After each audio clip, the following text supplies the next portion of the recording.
Saya dilaba-labi, ratusan ribu teror ke saya melalui laba-labi baik WhatsApp maupun telepon gelap, intinya mau membunuh saya.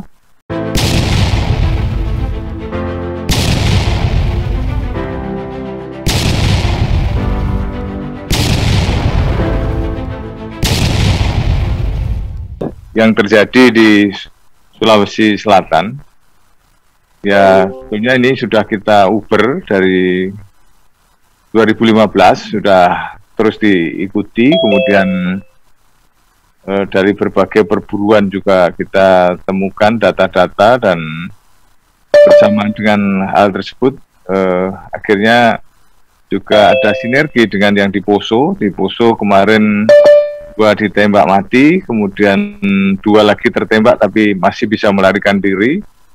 Kemudian sebelumnya 20 ditangkap di Makassar, kemudian 2 ditembak mati, dan berikutnya yang 2 ini sebetulnya buron nih, karena terlibat di sebelumnya di Jolo, dan dalam posisi di mana dia di Uber ini memang dia lari-lari siang karena dia tahu bahwa posisinya dalam posisi pencarian, dan banyak diantaranya yang berpencar di berbagai wilayah di provinsi lain seperti di Nusa Tenggara, kemudian di Pulau Jawa dan Sumatera, dan sekarang terus di dalam posisi pengejaran. Tapi terlepas daripada itu, memang disadari bahwa mereka telah berpencar dan mencerai-beraikan diri sehingga tidak ngumpul di satu tempat. Nah, ini yang dia juga mengubah dengan berbagai cover name, cover job, dan cover story. Kemudian menutup kontak-kontak yang lama, membuka kontak-kontak yang baru dan berpindah-pindah, dan kontak baru pun ganti-ganti. Ini memang take time untuk bisa memburu, maka banyak diantaranya tertangkap setelah teman-temannya tertangkap, kemudian mengungkap fakta-fakta yang baru, dan akhirnya bisa diamankan dan dalam posisi mereka yang baru. Jadi memang ini masih perlu kerja keras dari kita semua, dengan melibatkan seluruh stakeholder yang ada di Indonesia. Tapi bagaimana tentang potensi radikalisasi melalui generasi muda melalui media sosial? Karena pada kenyataannya mereka juga banyak berguru kepada media sosial, dan di sini banyak sekali bertebaran cara-cara membuat bom, kemudian cara agitasi, maupun juga mengajak mereka untuk bergabung sebagai anggota, kemudian juga mengajarkan bagaimana menyerang, taktik gerilya kota, maupun juga teknik praktek langsung membuat bom itu dengan ditentir oleh mereka karena bisa melakukan tanya jawab. Inilah yang terus-menerus kita lakukan, patroli cyber.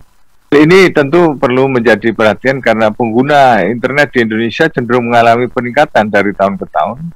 Namun kenaikan pengguna internet maupun media sosial menjadi celah bagi penyebaran paham intoleran dan radikal.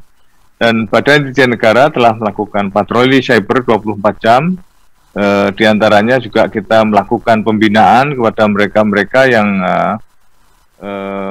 melakukan ujaran kebencian, hate speech, atau penyebaran-penyebaran ajaran yang bisa membenturkan satu sama lain. Beberapa di antaranya bisa kita lakukan pembinaan, tapi yang tidak bisa dibina dan bahkan cenderung tidak baik, ya tentu menjadi target untuk diamankan, ya, ditindak secara pidana. Dan sebagian lain diantaranya memang dilakukan blocking ataupun takedown dan sejenisnya, dan ini kerjasama dengan Kominfo. Dan berdasarkan data Asosiasi Penyelenggara Jasa Internet Indonesia (APSI) pada kuartal kedua 2020, Jumlah pengguna internet mencapai 196,7 juta jiwa. Pandemi COVID-19 dan adanya kebijakan karantina wilayah diduga kuat menjadi salah satu penyebab kenaikan pengguna internet maupun media sosial. Maka kami selalu mendorong supaya orang tua juga ikut berperan aktif melihat apa yang dilakukan oleh kaum muda atau remaja di rumah, sehingga mereka bisa tetap terkontrol bacaan-bacaannya yang bisa cenderung ke arah miring, karena media sosial 60% itu hoax, dan itu sangat berdampak bagi jiwa-jiwa labil yang tidak kritis, sehingga mereka melakukan langkah-langkah intoleran yang berujung pada tindakan radikal, apalagi mengarah ke teroris. Dan media sosial disinyalir telah menjadi inkubator radikalisme, khususnya bagi generasi muda. Nah, rentang kendali biasanya umur 17 sampai 24 tahun ini yang menjadi target utama. Nah, selebihnya di atas itu ini second liner. Dan kecenderungan ini dikuatkan oleh survei BNPT terbaru bahwa 80% generasi milenial rentan terpapar radikalisme. Ini menjadi catatan kita bahwa generasi milenial lebih cenderung dia menelan mentah, tidak melakukan cek, recheck, dan cross-check, dan sikap intoleran ini biasanya muncul kepada generasi yang tidak kritis di dalam berpikir. Oleh karenanya kita selalu memberikan literasi, kita dan patroli cyber kita, dan selalu menyampaikan untuk berpikir, menanyakan kepada mereka-mereka yang berkompeten, sumber-sumber yang bisa dipercaya dan sahih. Dan penyebaran radikalisme melalui media sosial menjadi menarik bagi generasi muda, sebab generasi muda berada di usia yang rawan karena kebutuhan jati diri dan eksistensi. Penyebaran paham radikal yang sering dibumbui narasi heroisme. Kemudian kemudahan mengakses internet dan banyaknya waktu luang.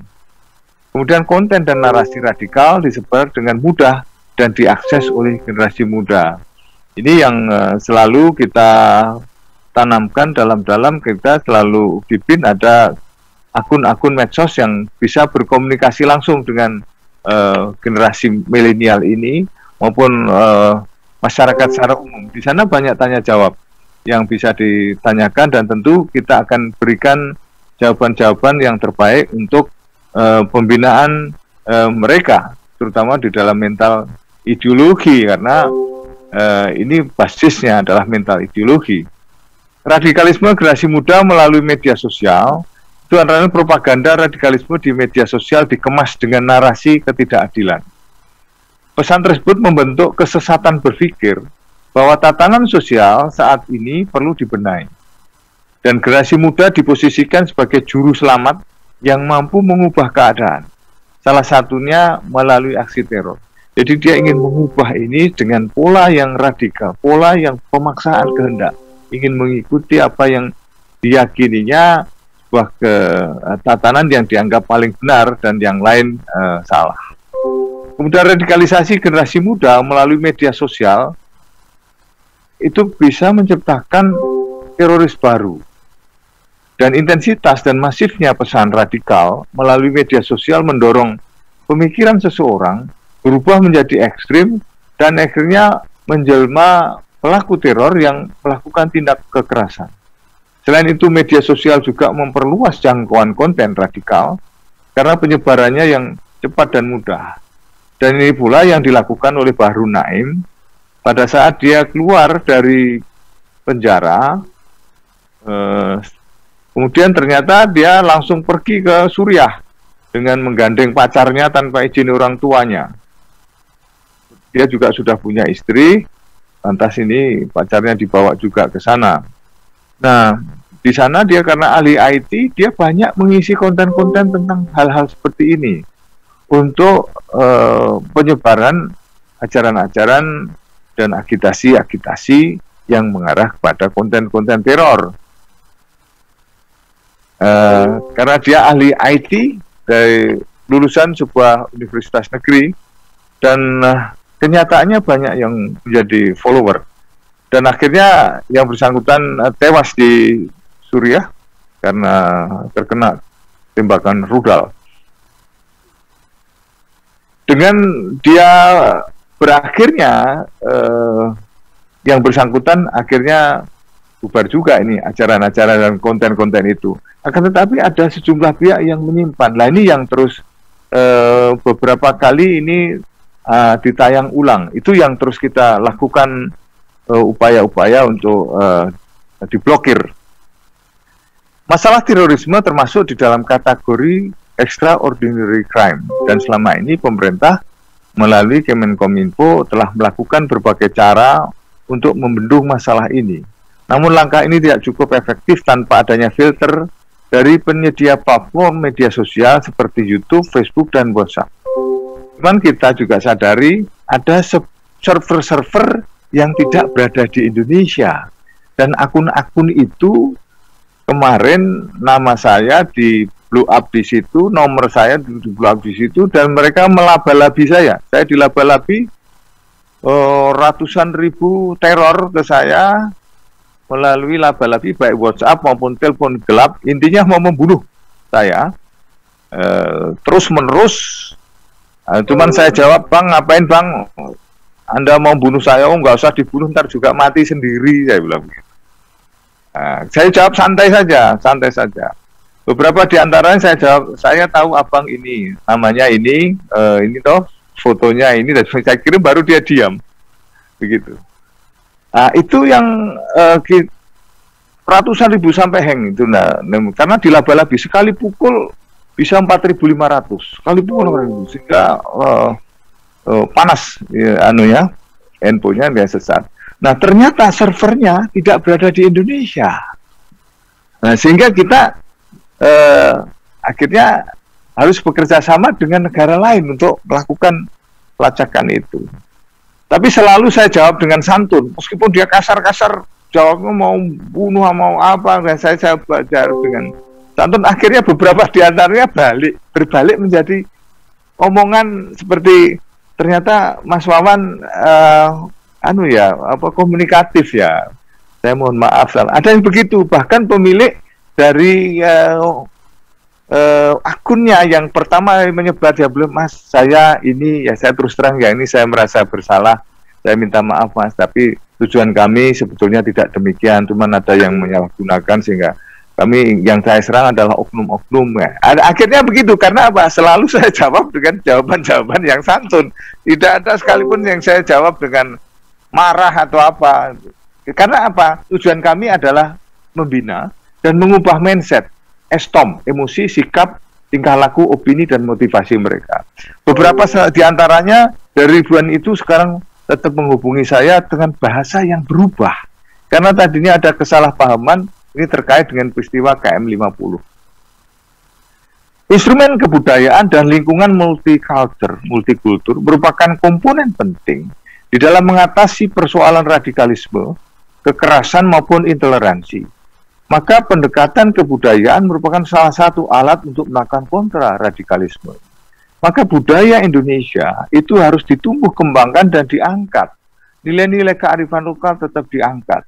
Karena apa? Dulu Islam masuk ke Indonesia tidak lewat perang, tapi lewat budaya. Antara lain adalah budaya wayang yang disebarkan oleh para wali. Nah, budaya ini sekarang kita masuk. Maka sejumlah ajaran-ajaran yang festival-festival budaya lokal daerah selalu kita dorong untuk dibangkitkan kembali, yang nyatanya mampu mempersatukan pemikiran mereka yang selama ini terbelah oleh perbedaan keyakinan yang diplesetkan. Maka dengan setelah bertemunya budaya, dia tanggalkan yang namanya perbedaan keyakinan itu dan berbasis kepada inilah budaya kita.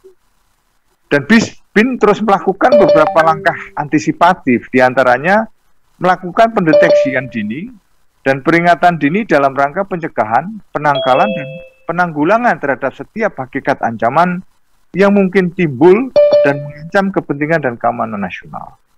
Ikut menandatangani surat keputusan bersama penanganan radikalisme ASN di Kementerian Pendayagunaan Aparatur Negara dan Reformasi Birokrasi.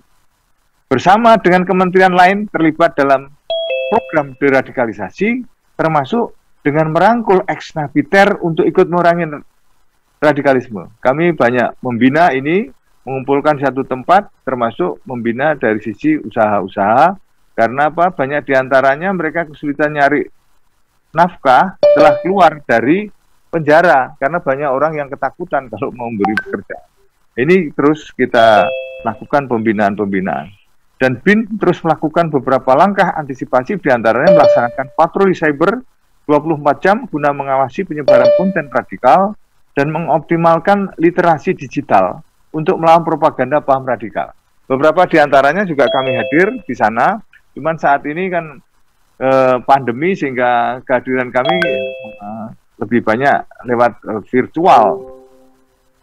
Kemudian rekomendasi, BSSN, Polri, Kemenkominfo, instansi lainnya, BNPT, juga teman-teman dari TNI mengoptimalkan patroli cyber guna menindak akun-akun radikal maupun mengoptimalkan literasi digital guna mengcounter paham anti Pancasila. Kementerian Ristek, Dikti, Kemenak maupun Pemprov terus mengoptimalkan pengawasan penyebaran radikalisme di kampus. Nah, termasuk ini ada rektor, Pak Rektor UGM, Rektor UNP. Siap, Pak Deputi. Bareng. Kemudian Kemenpan RB menindak tegas ASN yang terlibat radikalisme maupun ormas terlarang. NU sendiri ini universitasnya banyak sekali. Saya sudah berkali-kali ini ceramah di Nahdlatul Ulama, juga perguruan tingginya. Kemensos dan BNPT juga mengoptimalkan pembinaan dan pemberdayaan ex-napiter agar bisa kembali di tengah-tengah masyarakat. Ini yang kita bina juga ex-Afghanistan, itu. Kemudian ex-Muro, banyak di antara itu sudah sepuh, sudah tua, dan beberapa yang sudah meninggal, ada beberapa yang stroke kemarin kita juga tengok. Kemudian mendorong perang tokoh pemuda dan ormas seperti Nahdlatul Ulama dan Muhammadiyah serta masyarakat untuk aktif menangkal radikalisme melalui medsos.